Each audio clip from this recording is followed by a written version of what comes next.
So we're still here at the archaeological site. Truck's right over there. There's like 3 caves, one there, one over there, one around there somewhere. I'm going to walk up here to the first cave, Picnic Cave. The highest up cave is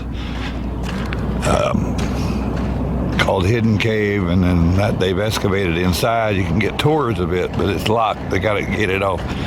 But this cave don't look like it's gated off, so I'm going to walk up here and just check it out.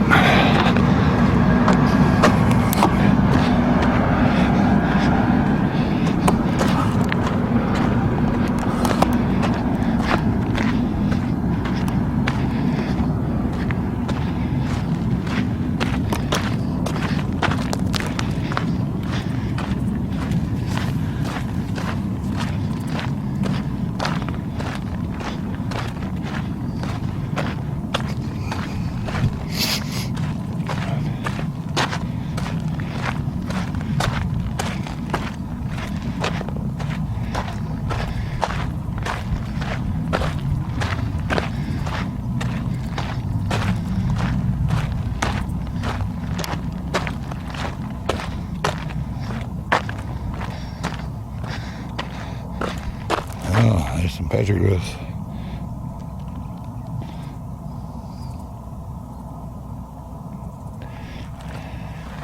Here's a good one too. I can see a lizard, a couple lizards, a bird.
Another little sign. Let's see what that is.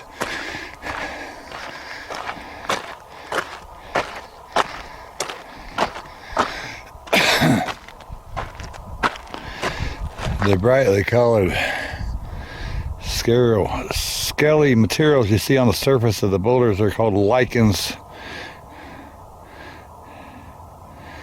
They're just talking about lichens. There's a type of plant that grows on the rocks these days. It's orange and white, green looking.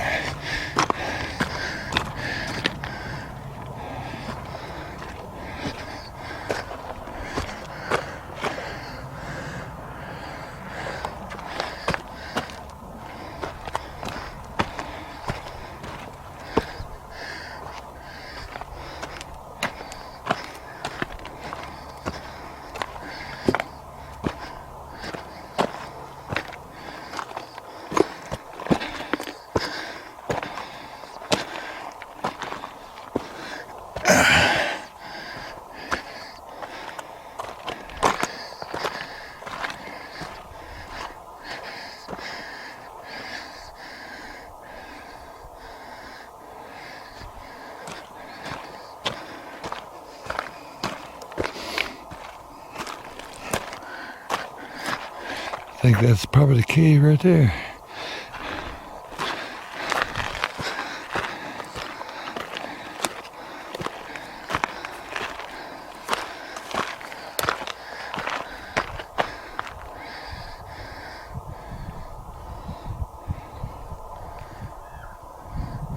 Oh, I see trails on over here.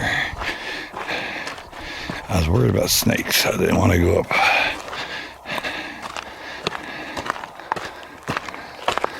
Yeah, there you go. That's better.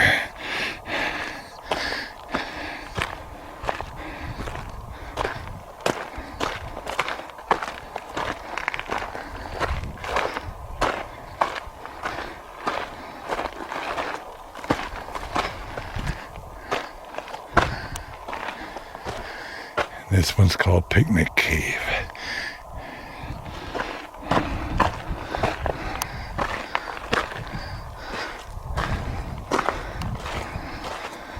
Picnic Cave is one of several rock shelters and caves in the region that was occasionally occupied by prehistoric hunter-gatherers. Note the tuft incrustations along the roof here. These are calcium carbonate left by underwater algae. The fireplace is not aboriginal, but was built by someone unaware, uncaring as a resources here. So some tourist or somebody, cowboy maybe done 100 years ago, built a fire in here.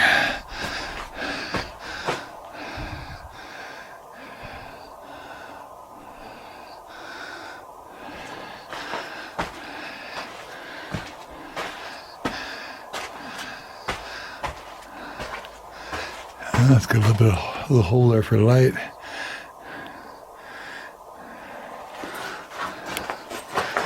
It would also make a nice chimney for the fire, which is probably what somebody had figured out. Whoever built the fire there. And here'd be a nice little bedroom. Look at that.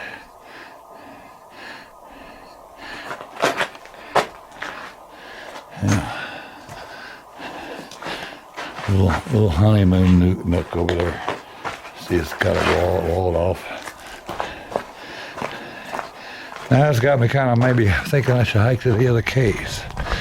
I was only going to hike to this one. We were supposed to be in Death Valley today, but it got tore up. They sent me a message saying don't come. So we came to Reno. And we're just trying to find stuff to do around Reno. Unplanned. We have 3 days to fill in before we move back to the next spot we were supposed to be. So we had to make like emergency plans.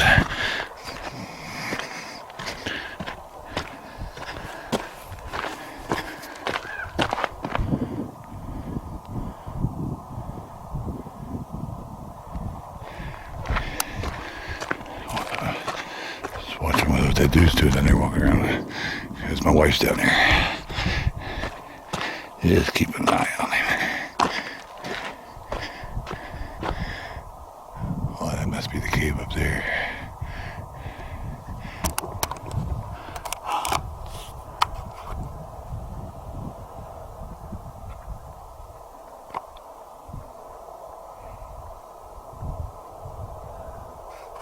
Right.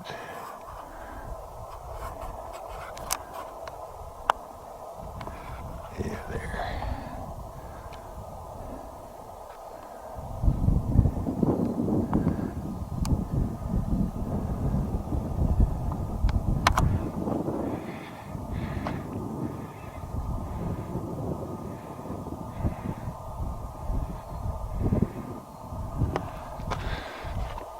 Debating whether I want to hike all the way up there. I didn't realize it was going to be so high up there.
Oh, there's another sign. Let's see what it says.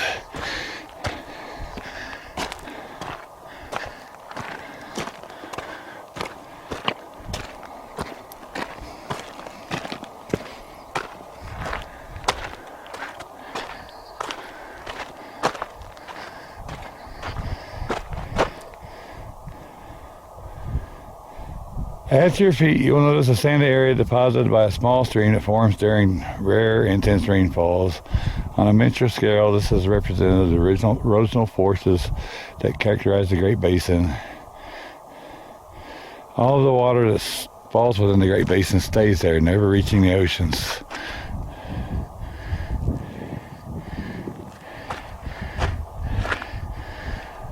During the Ice Age, all these lakes were kind of connected.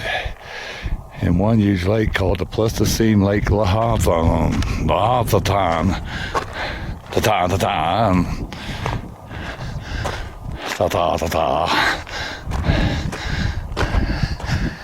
Oh, another sign and a bench.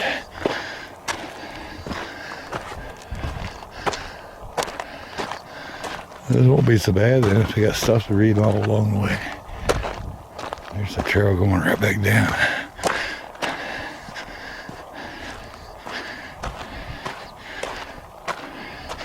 This one talks about plants and snakes and wood rats and kangaroo rats.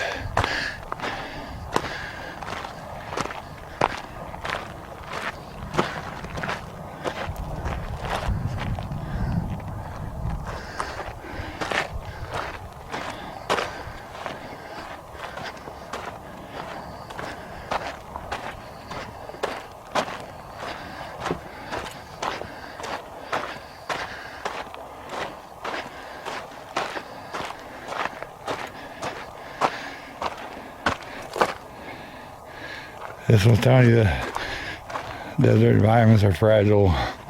Don't be tromping all over shit. I can shorten that whole sign down to just like that. Don't be walking around stomping on shit. That's all the sign has to say. Actually, if they put up a sign right here that said don't walk around stomping on shit, probably more people would pay attention to that than what I just looked at back here.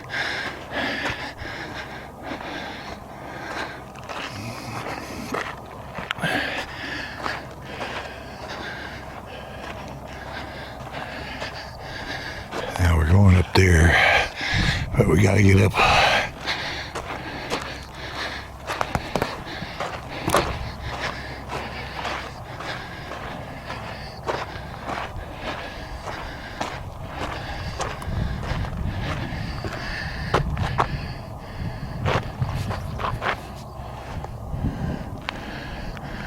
There's some kind of a tub there.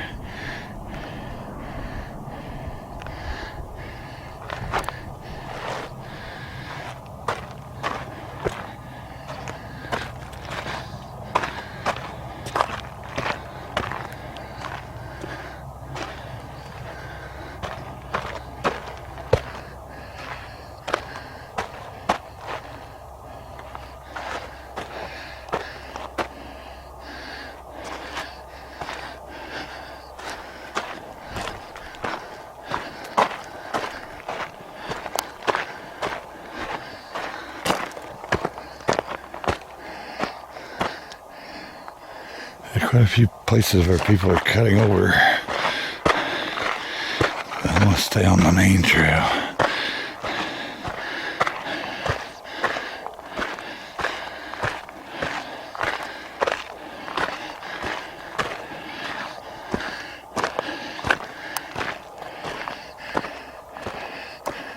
Okay.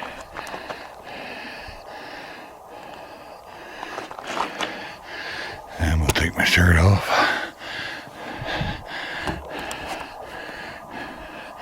Because I'm getting a little warm. Okay.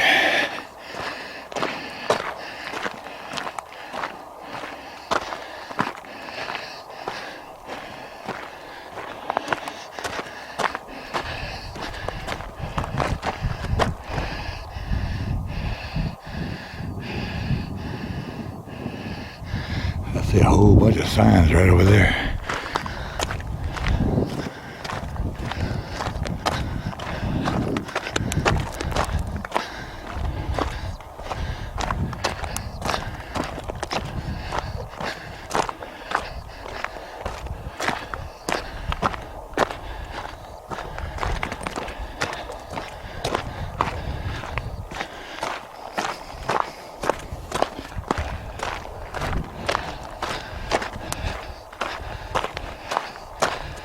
Okay, another bench.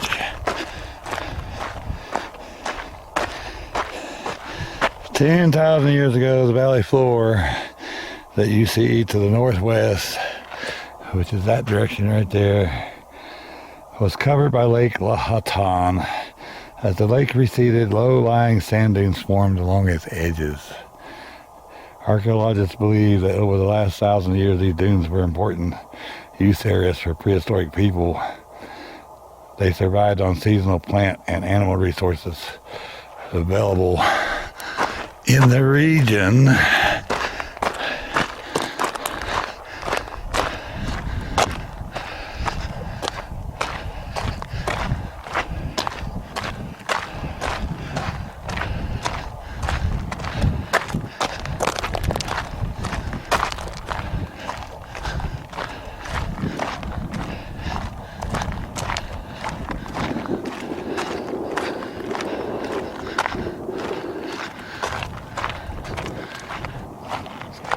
Wasn't going to stop here. It just said Grimes Archaeological Site.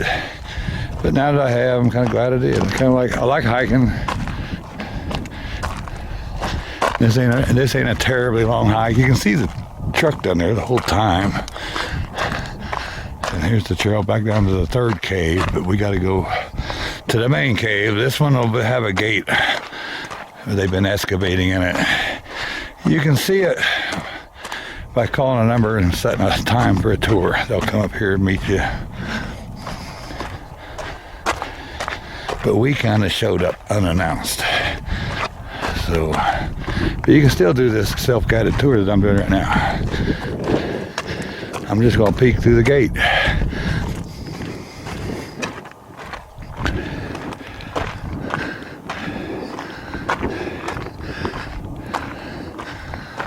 And this one's the hidden cave.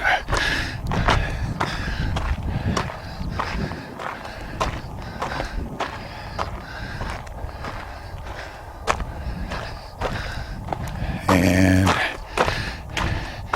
after the 79 and 80 excavations of hidden cave, the site was not backfilled and was instead set up for interpretation. The BLM gives free public tours on the second and fourth Saturday of each month, with the exception of holidays. Tours begin at the Churchill County Museum, and the group then caravans themselves out here to the cave. Oh, they can't even let you look in. Okay. Yeah, but see, it was a rather larger opening. They've cemented it all up. Damn, I hiked up here for that. That kind of sucks. We still got one cave to go that is not closed in.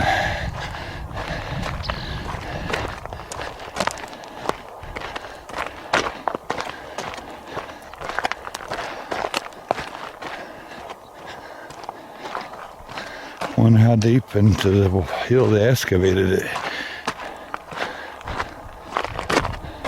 There was pictures on the signs on there. I'll get them on my way back when I get back down there. It looked like, pretty good size inside.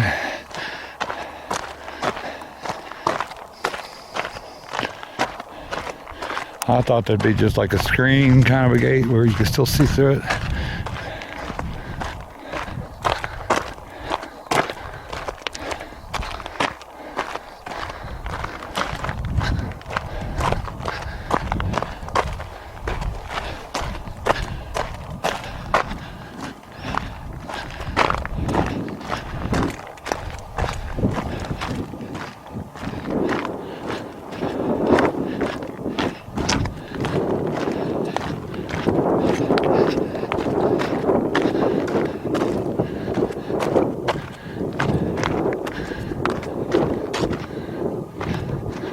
At least I'm not quite up in altitude like I was this past week at the top of the volcano. It's harder to breathe up there. I think we're down around 4,000 feet right now.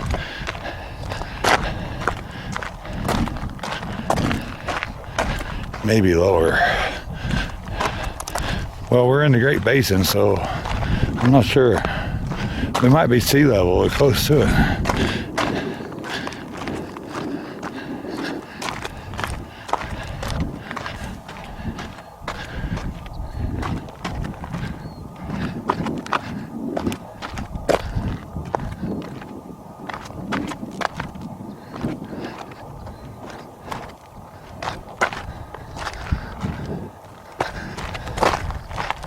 Here's back down to the lot, but we're going on to see this third cave.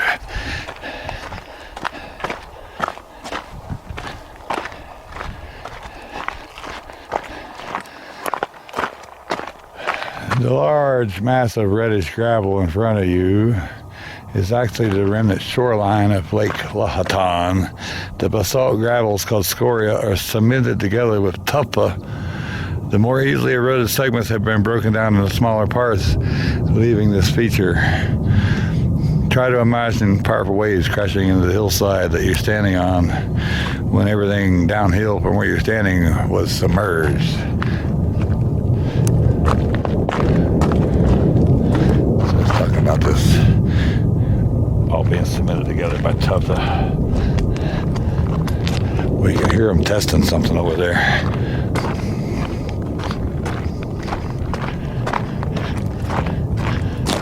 Jets.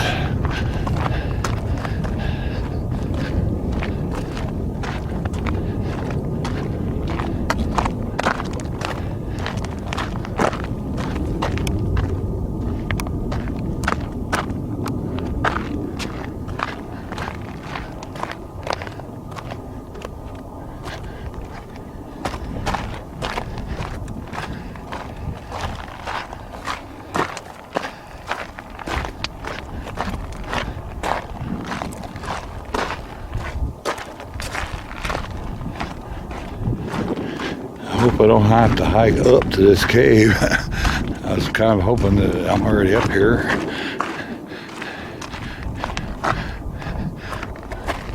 Oh, okay, so the trail's kind of, I see it now. It's going down and around.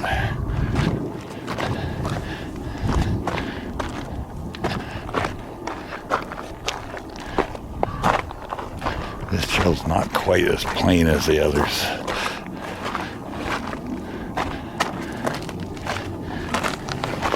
And there's more likely to be a snake. I'm keeping my eyes open. And hopefully the snake lets me know he's there.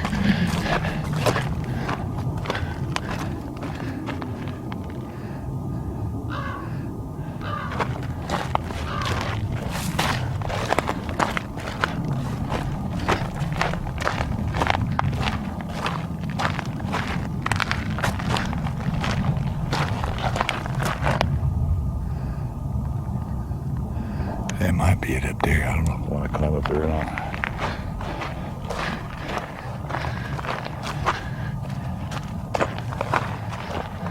Here's another sign up here.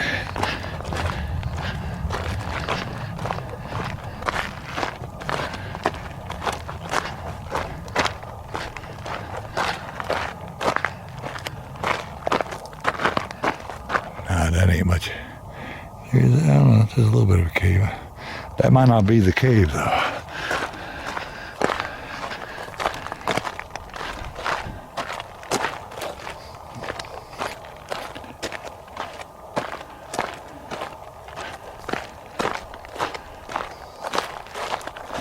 The boulders before you, composed of 3 different rock types, have eroded and rolled downward to this location in a process called mass wasting. The large reddish brown rocks are basalt and igneous volcanic rock that welled up from below the earth crust 2 to 6 million years ago. The whitish porous rock is tufa. the basalt gravels and cobbles cemented together with all the tufa called breccia. Okay.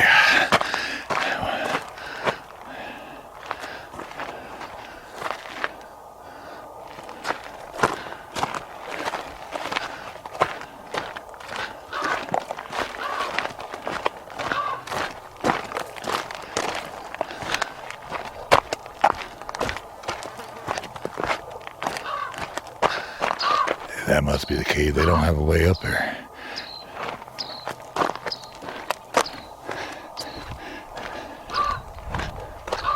No really good way. I'm not gonna.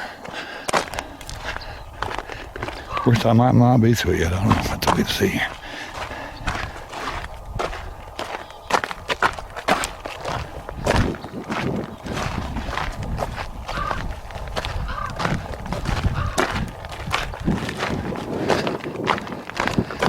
Still lining me around this way instead of taking me back to the lot. So maybe we're not there yet. Maybe that's another just tiny little cave up here. Here's another sign. Yeah, it looks like there might be a cave here, maybe.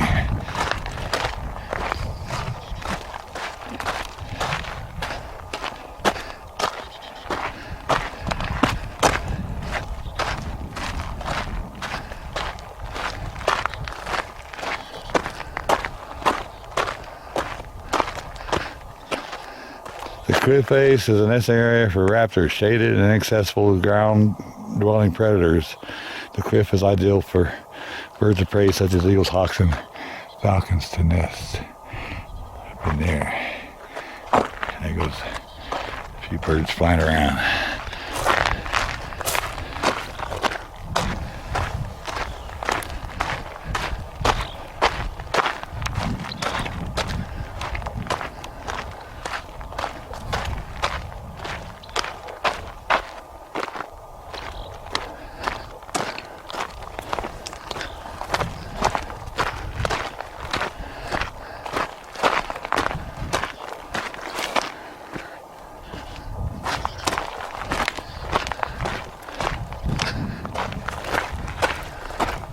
Yeah, there's the third cave. I do gotta climb a hill, but it ain't that bad.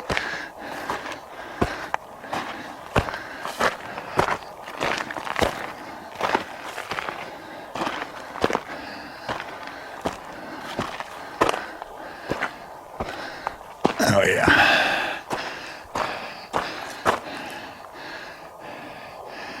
Birds have been crapping all over everything. Burnt cave was excavated in 1971. Prehistoric populations used this two-chamber cave only occasionally. Inside, note the red pictographs, which have been partially obscured by modern vandalism. We're talking about two-part. Is there a second room up there?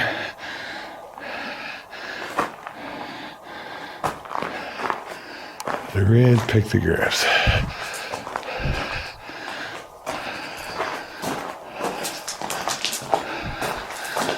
I'm looking.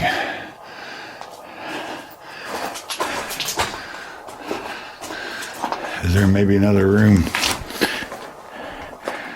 in there? It says a two-part cave.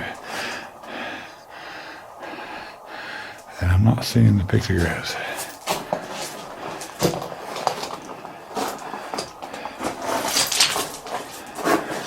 I'm looking at lots of bird poop. Look at all that.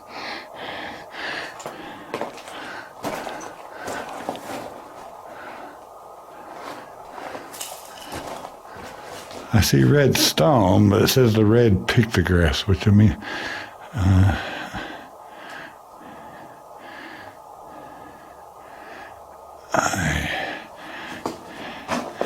I see a heart somebody scribbled on here.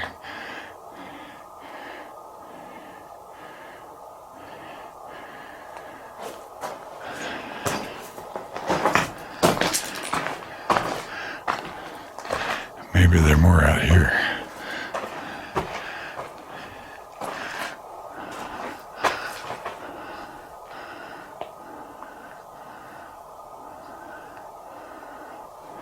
be right in there.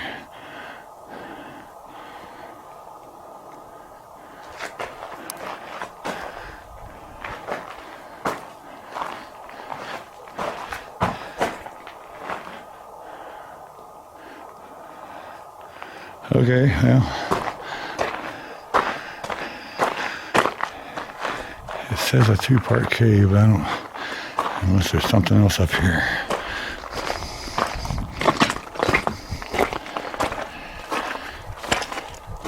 Ouch, ouch. I don't see nothing.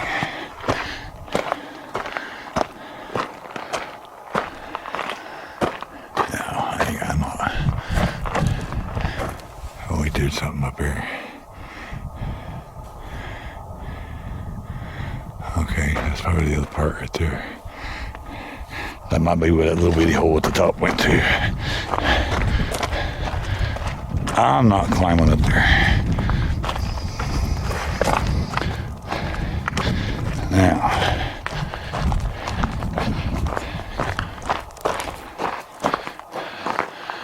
back to the parking lot.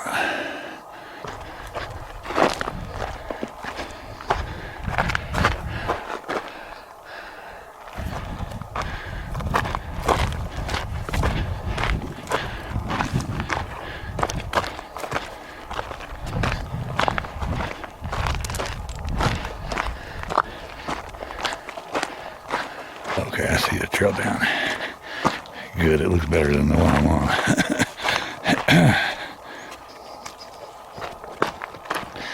And I'm gonna get me a nice cold Mountain Dew when I get back.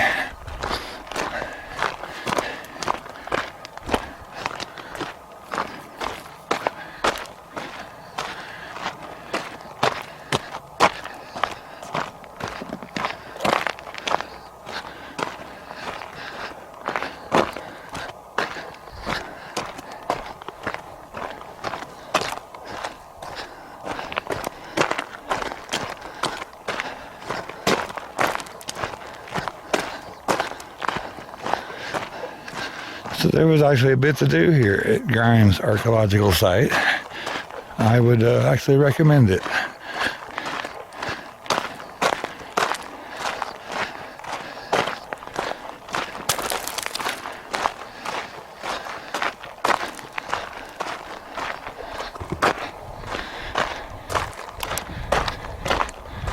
And I'm going to shut the camera off now while I run like, oh, I don't know, 40 mile an hour back to the truck.